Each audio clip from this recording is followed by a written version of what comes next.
managed to make it and that you can hear me. So you probably gave you a bit more detail about the lady Auntie standing next. Magda. Yeah, Auntie Maida. Yeah, they were quite a big figure in our lives, really. Um, David used to make me. He made me a wooden fort um, that I think got passed on to some. Might have been passed on to Edward or something, but no, that was something I made. He made this lovely wooden fort for me, Yeah. and a big fire engine with sweets in the, or it was a red train with loads of sweets in the bunker for the coal. Oh, how lovely. And he was a keen photographer, and he used to, when I got interested in photography, he developed some films for me. Yeah. Did he have his Uh, own dark room then? yeah, yes, he out in the shed in the garden. But it was in Romford when they first, after the war, their home was in a prefab. Hmm. So prefabs were made out of asbestos. They were quickly Put up. put up, Mm. um, but they had a lovely garden, um, and they were quite good houses to live in. Um, Me and my mum would go on a Sunday and get a train from Liverpool Street Station, Yeah. and then you get a bus to Gallows Corner. And we used to Go and visit her. so, and as I say, she looked after me for several months after my dad died, and I went to a local school. Obviously, she's got her own son Rolf at home. She'd Hmm. also had a mother staying with her, so I think Rolf was a bit put out. Was he But, much older than you? yes, yeah, yeah. He would have been I would have been 8, and he would have been 14 or 15. So they were important, so Part of the we've family. always called her Auntie Midas, like Bonte was called Auntie Bonte. Yeah. It No, was I think the, I remember talking to her at Taptit's funeral. yeah, And I did write to her a couple of times yeah. afterwards She's just to keep in she's touch. quite outspoken and can be, she just tell you what, um, so she ticked Judy off, Yes, on, you said. Well, that's quite refreshing, isn't it, in this day of censorship for, to think, some people used to be able to say what they wanted to without fear or yeah, hesitation. yeah, yeah. So, thank you for sending me the photographs. If I just share the screen, I'll bring them up and then we can have a look. So here we have you in Trafalgar Trafalgar Square. Square. So how old would you have been here? You look about 10, do you think? Yeah, 9 to 10, perhaps. Yeah, So that could have been about 1960. yeah. Yeah. If you forwarded it when I was This one? 1967 on New Year's Eve, Yeah. I got in the fountain. Oh, did you? Oh, Yeah, excellent. and So, um, these lovely pictures here of well, there's a very young one here. Were you in school with this lad on your shoulders? no, that was. There's another one somewhere of me holding a tea cloth. I think Oh, I right. don't know where it is, but it was on Scout Camp. Okay. It was a Sea Scouts, and or it was either, yeah. We weren't in uniform, but we went to this camp, and there were other people there were from the boys' brigade, Okay. and have us. We made remarks to each other, so would say, "Dust before the broom." You go first, but then Okay. say it's dust before the broom, or things like that. Did you recognise me in the Harrow Rag Week? That's you here. Yeah, Yeah. yeah. That's a very faint moustache. I used to get soot to rub it in on my hairs to make them Stand a out a bit bit. darker. Yeah. And was anyone But- else? There's one other chap with a moustache there. Yeah, well, this chap here, In the front, yeah, his name is Paul, right? and he used to work in, he was doing his A-levels at Harrow. Yeah, He was a lab technician. yeah. I can't remember, but he was, anyway, he wanted to go to university, Hmm. and he eventually went to Swansea University, and he's got a doctorate, and he was a lecturer, I think, or a researcher. And what was his Uh, subject? Oceanography, I think.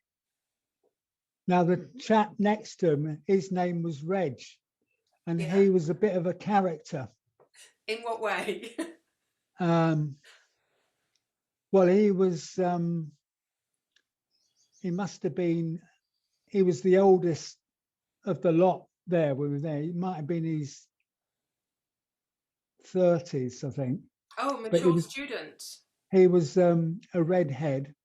Yeah. And during Rag Week, this is connection with Trafalgar Square, Yeah. he was the 5th person to be on the top of Nelson's column. What? Because, yeah, he unfurled a banner declaring Harrow Rag Week on the top of it, because Nelson's column was undergoing some restoration work, and they put scaffolding up. So okay. he went up the Scaffolding scaffolding. then. And the next person to go up was the policeman who arrested him at the top of Nelson's column. Well, thank goodness they had the scaffolding, because do you remember Blue Peter with John Noakes going up to the top of Nelson's column with just a ladder? No. Well, it's available on YouTube, and I can't watch it because it makes the palms of my hands go sweaty. It's so frightening. So I'm glad to hear that there was scaffolding around when. But Reg let yeah. me down, because he was meant to be my rescuer if my stunts in the River Thames had gone wrong, and he didn't turn up. So what happened? Well, it went off okay, didn't it? But if I hadn't come out of the coffin, he was meant to come down try. Oh my goodness! But so you were prepared to take that risk, knowing that he wasn't there. Well, I had it all set up, so. Did you do a health and safety risk assessment? I can't remember now. And did you do that stunt without your mum knowing? Yeah. Well, I told her that it'd been cancelled. I hadn't done it, but I made the coffin at Mike's workshop at Robert Street. Me. Yeah. But I initially made it too big, so I couldn't get it out the workshop. Right? So I had to dismantle it and put it together again. Yeah. Yeah. But George Brown resigned on the Saturday night, and it pushed me off the front page of the Sunday papers. And George Brown was in the cabinet? Yeah, he was Deputy Prime Minister to Harold Wilson. Right, so he pushed you off the front page. Yeah. Oh, I'm sorry. And my mum got to know about it. How? Eventually, because Auntie Muriel sent her a press cutting from Australia. From Australia! Oh my God, I remember hearing about that. So, and was she cross with you? no, I don't. Oh, how funny to hear about Yeah. it on the other side of the world and then get it in a newspaper clipping. Yeah. Well, When so I was, here we've got you in stocks. Yeah, that's at Manchester University. That'd be January, February 1969. Okay. I was organising Rag Week for Manchester, the stunts. Yeah. For Rag Week, and so we had some stocks, and I got myself put in them, and that people were chucking snowballs, but a lot of them were ice balls actually. So it Oh, was, that's not allowed anymore, is it? no, but, and I had a girlfriend who dressed up in a bikini, and we had covered her with dinner plates, paper ones, Yeah. and people had to pay to rip one off. She had a bikini underneath it, but that was just that got in the press. Yeah, it was just That's rather risque, isn't it? well, it was only only revealed her in a bikini, but oh, and it was her and our girl and one of her friends, Sylvia as well, I think joined in as well. So we had two of them do it. So So was your motivation really to have fun as opposed to raising money for charity? well, it was to get the publicity for it and get people. To We donate? also did a hydrogen balloon thing. So you'd buy a balloon, Yeah.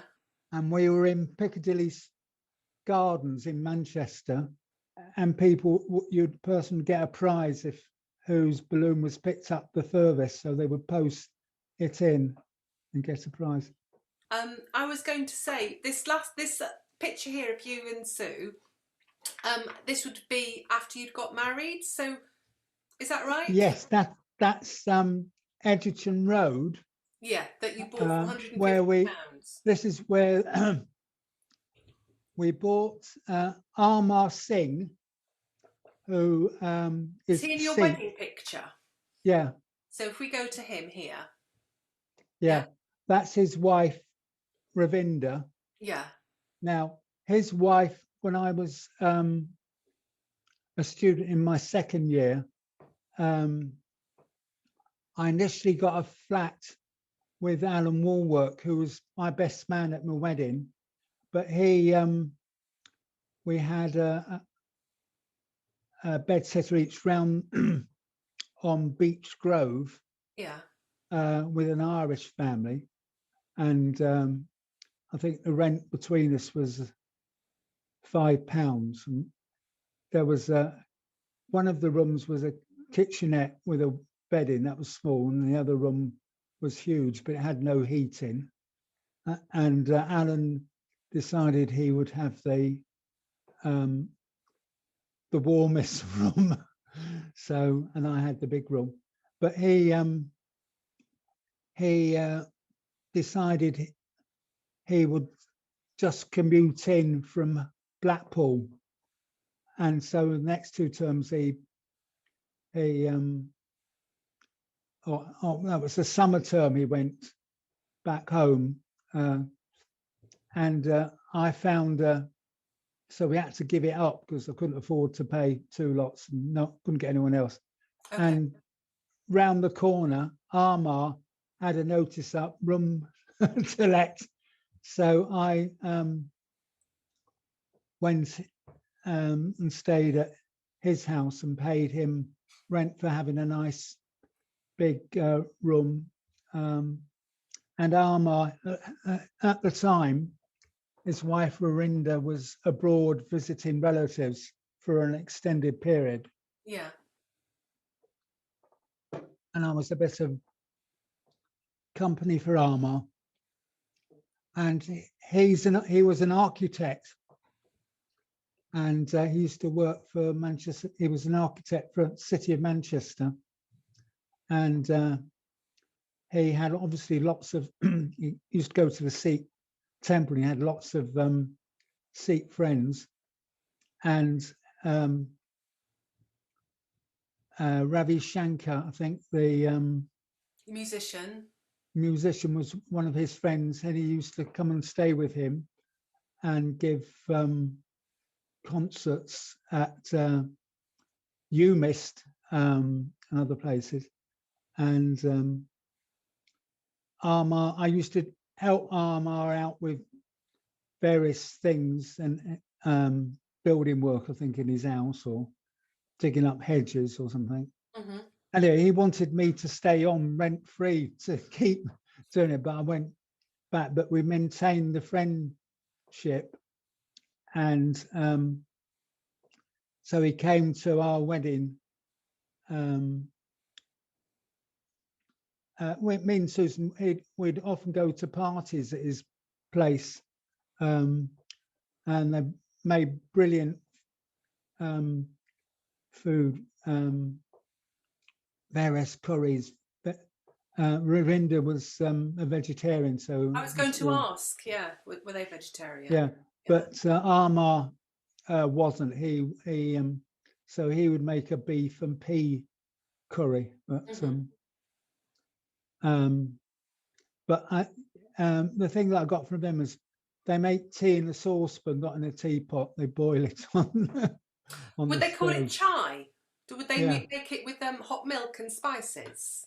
yeah, yeah, No, it's lovely. yeah. Lovely to drink it that way. Anyway, so when Armar approached me, because round the corner again on Edgerton Road, Yeah. this would be about So if we go 60 back to that, yards from where Armar was living, yeah. there was this house for So sale. you in the garden here? Yeah. Yeah. And it was on the edge of what was the name of it? Lady Barn, and that was a clearance area, but this was on the edge of it, and it wasn't sure whether the council were going to extend the clearance area to include this row of terrace houses. This is an end terraced house.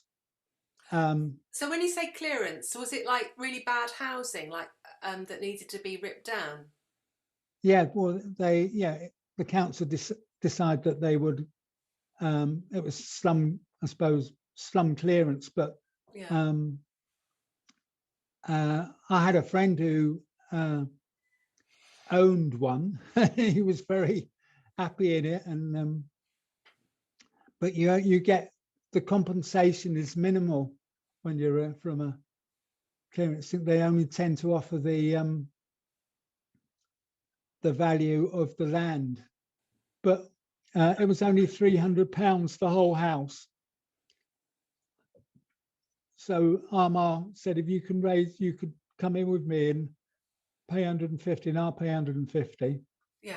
So my mum lent, I think she borrowed the money, and we bought it.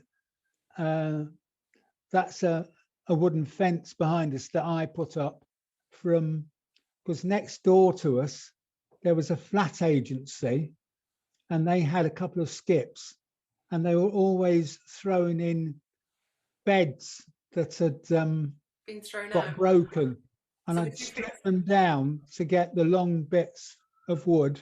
Yeah. And I think we kept the webbing as well that held the springs down and things. Right.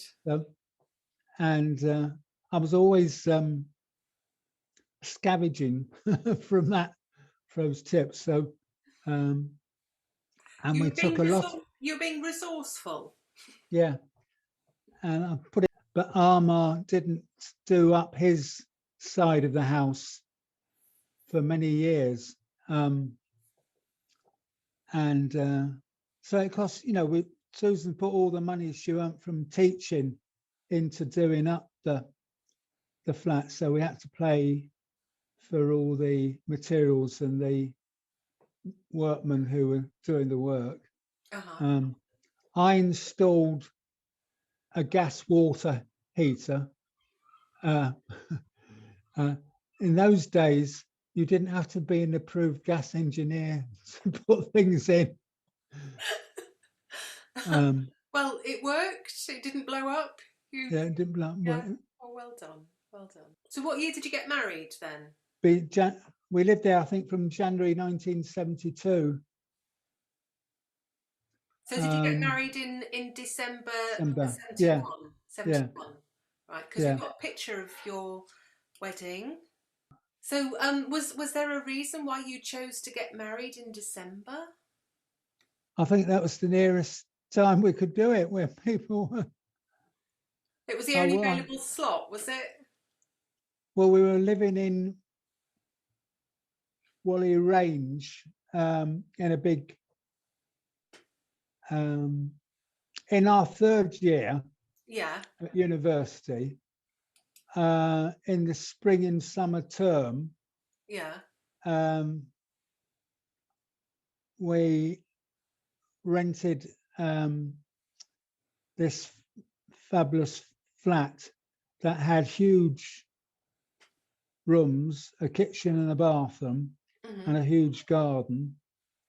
And Alan, who was my best man, he had one of the rooms, and Susan moved in with me. So we lived together in that place, and that's where we got married from. So the reception was in the front, our bedroom and front, and the big front room. So were you So still students then when you got married? yeah, well, I was a student. I was a postgraduate, and Okay. Susan, well, she was finishing off her teacher training course, I think. Okay. Um, So Jeffrey, do you remember the first time you met Sue? yeah, it would have been with someone called June. That's Alan. Oh, he looks. He's reading out the telegrams there. Has he got a cigarette in his hand? Yeah. And one of those telegrams would have been from Auntie Bunty.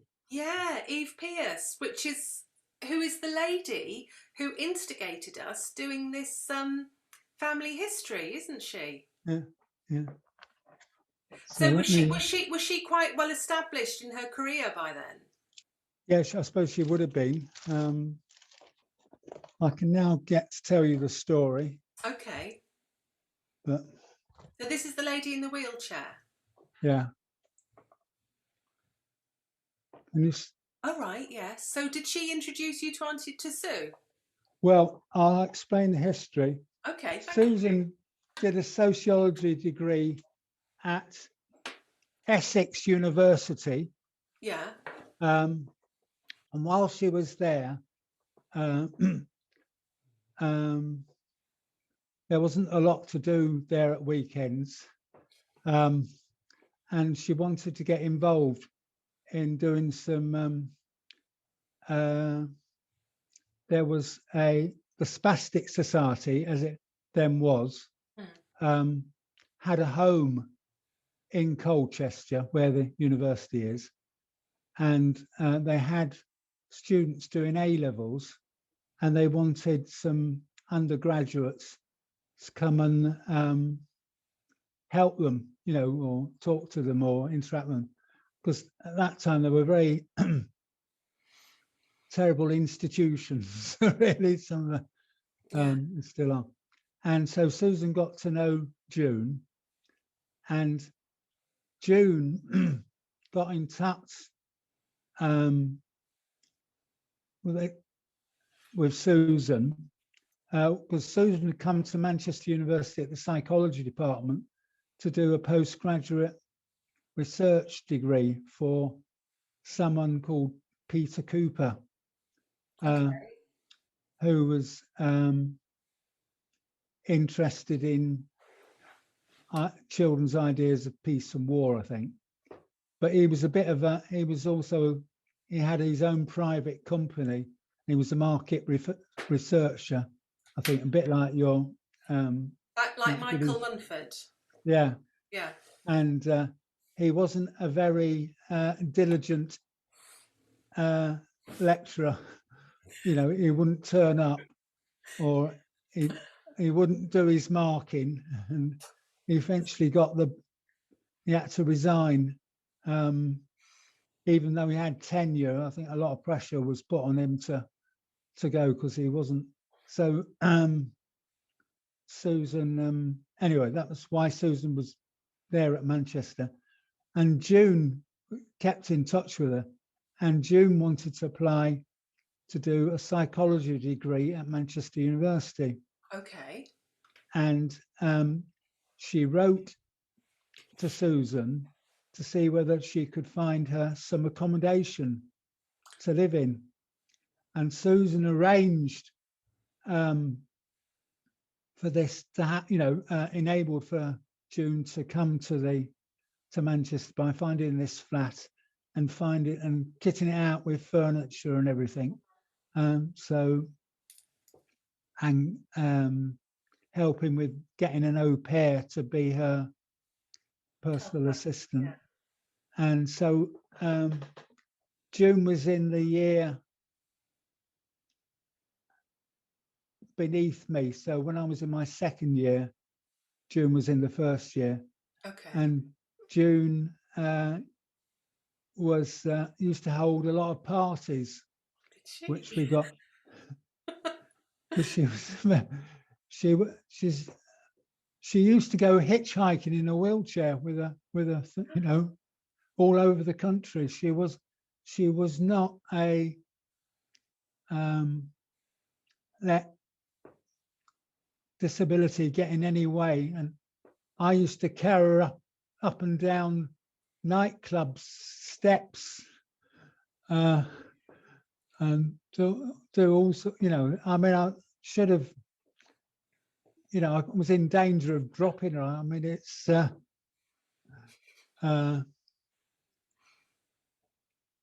interesting. David Beckham, your footballer fame, when he was there was some events that were going to, it might have been the Olympics or I can't remember, but there was a wheelchair user,